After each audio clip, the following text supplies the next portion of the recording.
Good morning. Welcome to Equity Story, 25th of October, Wednesday. Trying to pick up what I'm going to say, but welcome to Trade Watch. I'm on my own, of course, on Wednesday. We're going to have a look at the usuals. We're going to have a look through some company announcement. We're going to have a look through some last night's performance on the markets. We're going to see what's going on around the globe and see if there's anything else pops up. But there's actually been some reasonably good news last night. So before I go on, you've got the Equity Story disclaimer in front of you. Every story I talk about is pretty much general advice, so it is based on technicals and fundamentals only. All right, now that's out of the way, we can go in and have a look at what's actually been happening last night. And if I can just get this going, I won't be a second. I'm always having struggles with the screens to change them over. Here we go, new share, and we're going to go here. We're going to have a look at what's happened last night. So we've got S&P up, S&P 500 up 0.73, Dow Jones 0.62, NASDAQ up 0.93. Now, that was probably driven by two things here, right? So I think they're talking about the bond yield stabilizing, but that's on the back of some decent economic data out of the US. I think the consensus, well, when I say consensus, I think the general commentary is that the US economy is still good, slowing slightly, but still good, which potentially could see those interest rate rises be a thing of the past, right? So that's the hope, that's the consensus. Whether that happens, we don't know. Of course, the RBA, the Fed have talked about that they still quite easily can move them up, right, if things go out of hand. And that's understandable. That's normal. I'm happy with that language because, of course, you want to have your options open if things turn negative, right? Again, so for example, the inflation just goes up again crazily because of the Middle East or whatever. Of course, you want them to act, right? You don't want them to just go, no, that's it, we've done it enough. I remember that was the kind of language rhetoric maybe 2 years back, and that's why we got smashed, right? RBA got smashed because there was talk, we're not going to raise rates for 2 years. And lo and behold, they had to raise pretty quickly and just go back on their word. So, of course, now these days, they're going to leave their language open to interpretation, and they just say that, there's always a possibility. Understandable. All right, so apart from that, what else was driving that? And that was the actual company reports, which were quite decent actually last night. So if you could just go back down to the stocks, and there's a few of them here with the earnings. Microsoft is a big one, of course, and that was very good. So that one's out of the way. I think it's up 3% last night. So let's just have a look. So here you go, 3.8% last night, up 0.37 today. So that's aftermarket. That's, of course, the reported aftermarket. Google, on the other hand, was taken a little bit negatively. So let's have a look at them, how they performed. But you can see, generally speaking, the reports were pretty good. So Google's going to weigh on the market probably tonight. But overall, you can see some of the other ones. So Spotify, double beat. Verizon, earnings beat with revenue largely in line. General Electric, double beat. Coca-Cola, double beat. It's looking decent, right? So you remember right at the beginning of the reporting season that we need the reporting season to be good, to be positive, for us to have a chance of any bounce on the market because of just too many negatives out there. We need to hold on to some sort of positive. I only hope right now is the reporting season. We need to see some really good things, to see a bit of a bounce, that hopefully maybe the market focuses on that. So far, okay. Signs are fairly positive. Whether that's strong enough to drive the market, or whether the conflict in the Middle East and what else is going on out there, it's just going to be too strong. I don't know. We're going to see, whether it escalates further in the Middle East. Again, we don't know. Possibility there is, and then maybe this just going to overshadow everything, right? Because it's going to drive inflation, drive all these sort of things that potentially could see us just collapse in a heap. Don't know, right? But at least I've got a positive here to focus on. So thank you on that. So let's have a look what actually happens. And the other interesting little thing is Bitcoin soars to 18 months high on ETF bets. Again, it's interesting. I'll show you the actual charts on it because it looks starting to look quite interesting, I have to say. So anyway, we've got a few things to have a look at. But before I go on to the actual individual companies, let's have a look at the commodities. Let's see what's going on there. And you've got uranium still decent. So there was an article again today, I think, talking about that. Don't forget that this is still a pretty positive space to be in. We are going to have the ups and downs of any, boom and bust type of scenario, and we don't expect everything to go up in a vertical line. So understandable, right? So we're going to have a bit of lulls in certain movements. So uranium's probably taking a little bit of a breather, but it's still fairly high, $69. We haven't seen that for a long time, right? So still positive to be in there. I think BO is still going okay. So overall, still happy with uranium. We had a bit of that bounce. Remember, we talked about yesterday on graphite. There was a bit of a sell-off yesterday on the graphite stock. So you can see it can be volatile, can be short-lived. Still watching it to see how they perform. It could have been an initial bounce, bit of a sell-off, and maybe still have got some legs, but we'll have a look at maybe a couple of those as well. Iron ore still surprisingly pretty strong, so that's still pretty good. Other than that, really, gold, of course, also still looking quite good. Apart from that, nothing really standing out. So you've got, let's have a look. So you've got, okay, oil's coming back slightly, right, after that initial bounce in the Middle East conflict. Uranium's still good. Gold's still good, and iron ore still decent. That's why I suppose BHP is still looking okay. Other than that, there's nothing to play with. That's why probably some of the commodity stocks are not going great. So that's it, really. I mean, from that, not much to get too excited about, but at least we've got that positive reporting seasons starting to cook. All right, let's move on to individual announcement. Let's see what's going on there. So I'm going to, again, change the screen just to, obviously show you what's going on. And if I can get this going right there. Here we go. Lovely. Okay, so let's go with, so I'm going to quickly show you a couple of things, wasn't I? So it was going to be BOE. Let's have a look at that. And you can see, this is on a daily, right? So it's swinging beautifully of the daily. I mean, if you're looking at our story, that's looking pretty good. And if you look at the weekly on this, it's swinging absolutely beautifully. So this is something in the week on Friday, you probably have a look at and see where it's at. Right, so you can see, like I said, uranium story is still looking pretty good. But we won't look at it today. We'll look at them on Friday, but I just wanted to show you one of them. We're going to have a quick look at BHP to see how that's faring on the back of the strong iron ore prices. So still, it's probably still a dividend only for the moment, but it might sort of work itself back up again. But it's good to see that they're going okay. Let's have a look at the gold stories. So a couple, let's have a look at EVN, of course, that we are looking at and trading. So still okay, still holding that higher upper move from last week, which is nice.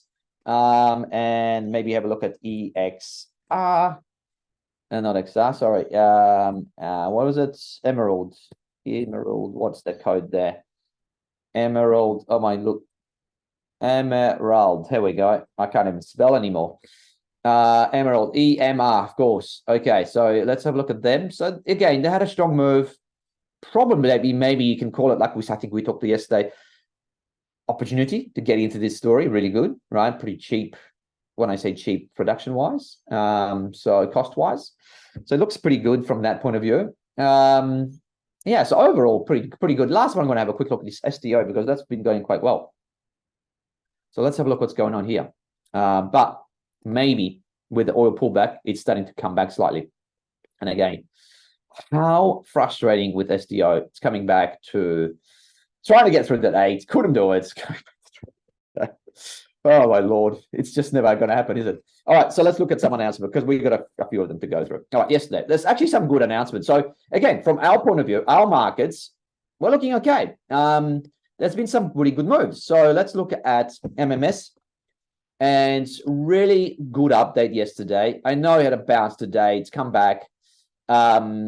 Just talking about its good start because, there really still is a big push towards the car sales moving into the electric vehicle space. So the fleets are updating their vehicles and they're buying EVs. So It's looking quite good for EMS. That move before was crazy. We told it, we said it. It was crazy. There's no reason for it to go up there. So it's come back. Now it's a bit more better. It's coming back. It's trying to obviously get back on the weekly again. It's just too early, but at least the update today. So fundamentally, you'd be looking at this and looking quite good. If you can by Friday, get up to maybe 1750. I tell you what, this is probably going to be a buy signal, and this is going to look extremely good, right? So just watch that. Now, yesterday, again, Linus came up with a pretty interesting announcement. Talking about that they got a permit from Malaysia, saying they can actually, because, there was talk that Malaysia is going to say no to its lanthanide production, but they said yes, which is nice. So that's a bit of a reversal this week, 11%. Still not quite there, because unfortunately, while that's a very positive news, the negative is that the prices for the commodities, the neodymiums, is still languishing a little bit. So it's still not brilliant. But, it's trying. Again, probably just got to give it another week or 2 or 3 maybe before we get interested. So nice move, too early, but good news for them. That's good. Excellent. Now, another really good update was ALD. So this is one of our dividend stories. Really nice bounce. Pretty positive. Talking about, of course, that the prices of refining margins are going up. So all what you wanted to hear, you've got really good news out of them. So for me, looking pretty good. As you can see, the Lytton refiner margins 1969. That's a pretty strong report from them. Again, that's starting to work back up. It potentially could be a buy signal by the end of the week. Watch it again. Another one to watch. And there's nothing to buy, but at least it's something to watch. You've got 3 stories so far. Good announcements. There's 3 good announcements that worth watching, putting your watches. Next one, MIM. So we talked about commodities. Lithium is the one that's really probably a drag on this. Iron ore is actually not doing too bad for them. But we talked about this.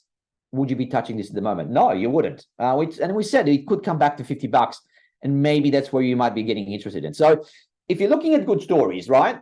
If you're looking at good stories, I want to look at them on a long-term, first of all, basis, and I want to look at them on the monthly charts, because if I'm going to be buying for the long term something, maybe it's a good idea to have a look at to look at the monthly charts, because it smooths out the ups and downs of the dailies and the weeklies that can fluctuate on, the nuances of the markets, the weekly moves that can potentially be very volatile.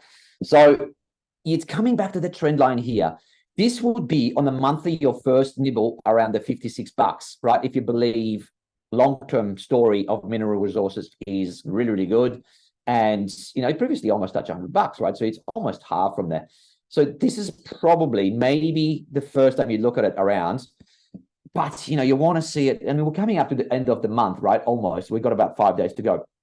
So you may be something that put on your watch list, end of the week again, reassess. You might have a look at it maybe next week and then see whether it makes sense to buy this close to the trend. But like I said, if I'm going to be looking at a lot of stories 3+ years, and I'm always looking for 3+ years because I'm a long-term investor, I want to just chuck them on a monthly. I want to see, and I want to maybe buy it closer to the monthly when it's sort of bouncing. But at least, if I'm buying it off trend lines, you've got a very, very nice stop.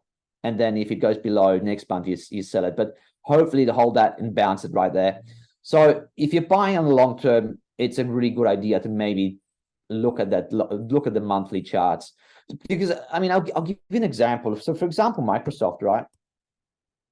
If you're buying Microsoft on a monthly, on a long term, and I've got to put it on 10 years, buying off the trend lines, there you go. There's your great opportunity right there over the last 5 years, 10 years even, right? And you've been beautiful, right? You've been beautiful. Even in that big sell down of the tech stocks, it would have been great buying over there. This is what I'm saying. It looked ugly there, and you think to yourself, should I nibble? If it's a good story, yes, I've got no problem with that. Nibble it. And then if it goes below at the end of the next month, you sell it. That's okay. Maybe a little bit of dicing with the month, but that's okay. You're not going to lose too much, right? If it's a good story, it shouldn't plummet. That's what I'm saying. It should not plummet. If it's still doing badly, then okay, you get rid of it, right? But there's an opportunity right there. Let's look at some other stuff. Let's look at, for example, let's look at Google. So I'm just trying to sort of, input this idea of buying on the monthlies if possible. So if you, okay, so if you, for example, nibbled on this one, maybe here,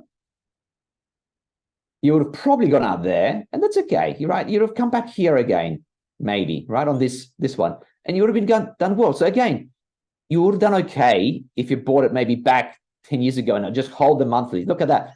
You would have bought it there, right? For example, right there on the monthly, because it's come back to that longer term average. And look at that. You would have been right. You would have been out there, but you would have gone in again. So you would have been out only twice. So you would have been out once in 3-4 years versus, let's have a look, versus maybe a few times. Look at that. You would have probably been out there. It would have been out there, but you wouldn't have gone back into it. So maybe 3 times, right? So you would have saved yourself once, possibly, right? So it just moves it out. It's just got the longer term view. So, okay, I digress slightly, but I just wanted to explain to you the reasoning behind the longer term buys. Look at the longer term charts. I mean, just makes sense. All right, let's look at some of the other announcements.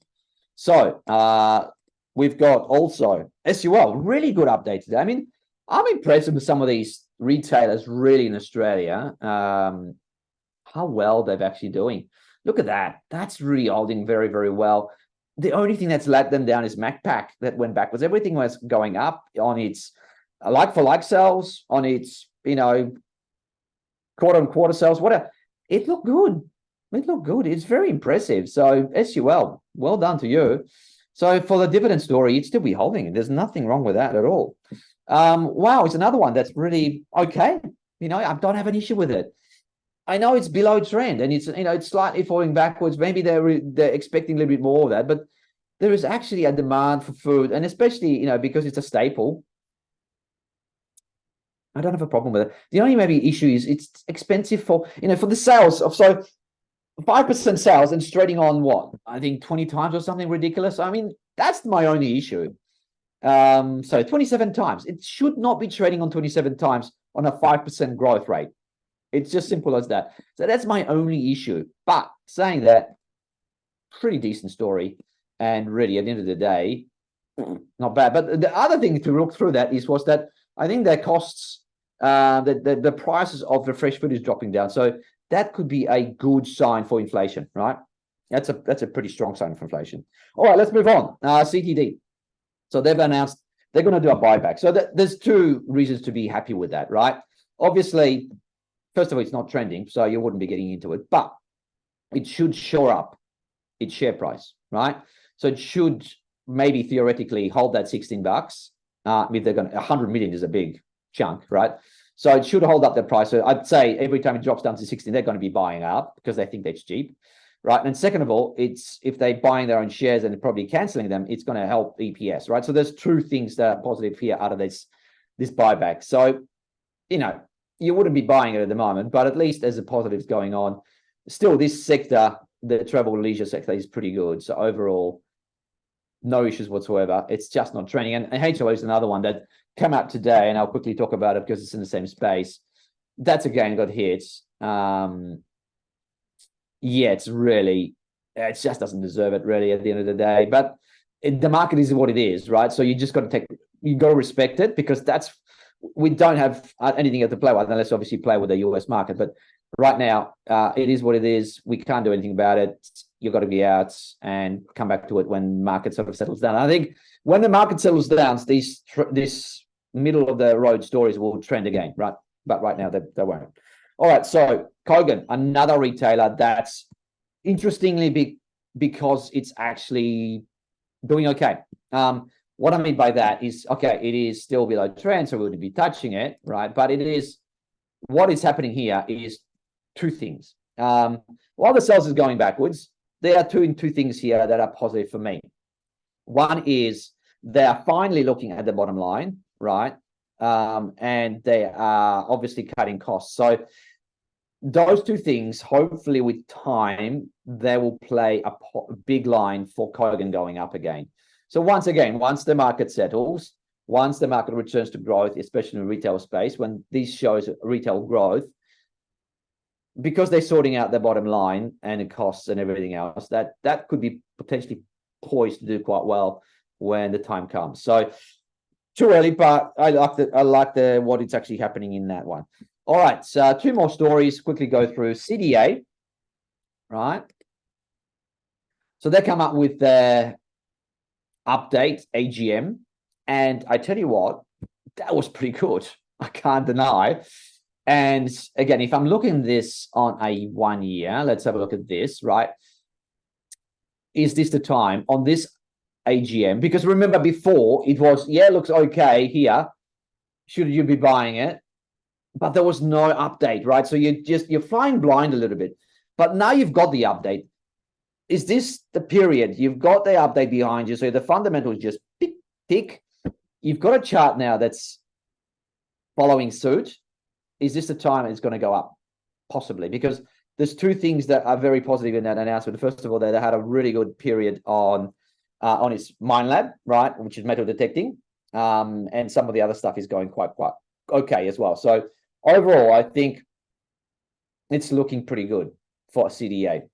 All right, last one. A small company. Yeah, I know it's not trending, but I just want to mention something here because it's quite interesting. And I'll bring it up so you guys can have a look. So I think it was this. All right, and I'll bring it up here. And there's one slide in there which is quite interesting, which I want to bring out. So why I think this has still got quite a big hope.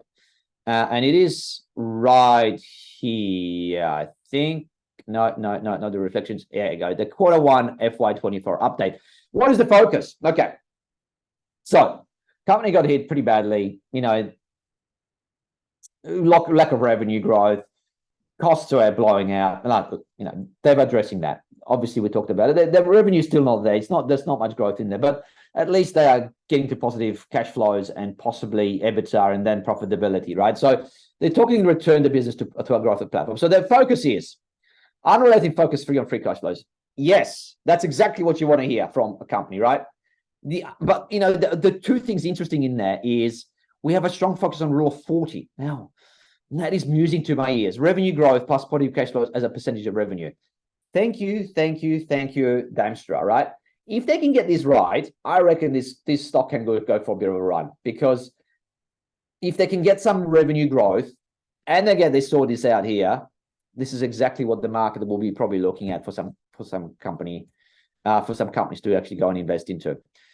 Is it the best company in the world? No, it isn't. Average, yes, but it's got some value in this, and possibly this is cheap at the moment, right? So they are turning the corner for sure. The market's probably not conducive for these sort of stocks right now, understandably. But the reason why I like it is because the focus right now is on something that we really want to see out of a lot of companies, right? So if they can get this right here, this point number 2, hopefully everything else will fall into place. And this will be a much better story. And I think, stories like these are ripe for picking for some of these private equities or mergers with some others, because they're still languishing really significantly below probably what they should be trading on, right? So, Damsters of the world are probably, if nothing happens over the next probably 6 months, or they're going to merge with someone else or get bought out. But anyway, some food for thought. Anyway, all right, let's have a look quickly of what's actually going up, what's going down. So good to see Telix recovering. We talked about it. It is really ridiculously oversold. Unfortunately, we just had to be out. It's the way we invest, right? But again, let's look at the monthly. Is it monthly time at the end of the month? What should we be doing here? Yeah, you can have a nibble around this, right? Remember, we talked about it. Monthlies. You either wait for this black line. Look at that. Black line or the red line. Either. But you got to stick to those lines, right? Because there's a big drop off between the 2. So either you're going to be buying out of that one or you're going to be buying out of that one.